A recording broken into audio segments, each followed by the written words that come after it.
আসসালামু আলাইকুম রহমতুল্লাহ বরকাত। আমি বাংলাদেশের সকল জনগণের উদ্দেশ্যে কিছু কথা বলতে চাই। বাংলাদেশের ডক্টর মোহাম্মদ ইউনূস প্রধান উপদেষ্টা হিসাবে যেভাবে দায়িত্ব পালন করতেছেন, এবারে আমরা রোজার মাসে আমরা যেভাবে হাট বাজার খাইছি তাতে আমরা খুশি। আমরা আলু 100 টাকা কিনছি, 200 টাকা পেঁয়াজ কিনে খাইছি। এবার ডক্টর মোহাম্মদ ইউনূস উপদেষ্টা হিসেবে যেভাবে 8 মাসে বাজার নিয়ন্ত্রণ করতেছেন তাতে আমরা খুশি।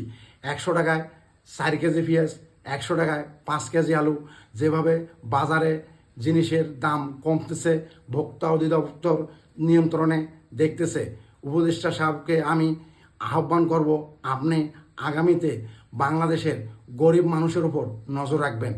আর বাংলাদেশের যে 250টা আপনারা ফার্মেসি খুলতে চাচ্ছেন, তাতে আপনারা ঔষধ পাবেন 3 ভাগের 1 ভাগ দামে। সেই গরিব মানুষের চিকিৎসার জন্য অনেক লোক মারা গেছেন।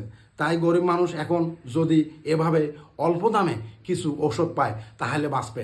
ডক্টর মোহাম্মদ ইউনূস যেভাবে দেশটাকে সংস্কার করতেছেন, এইভাবে যদি সংস্কার করে বাংলাদেশ এগিয়ে যাবে, বাংলাদেশ উন্নত হবে। ওনাকে আমি বাংলাদেশে 5 বছরের জন্য প্রধানমন্ত্রী হিসাবে দেখতে চাই। ধন্যবাদ। কবর চাচার পক্ষ থেকে সিদ ওয়ান দি 55 মাংস্টারিং 3।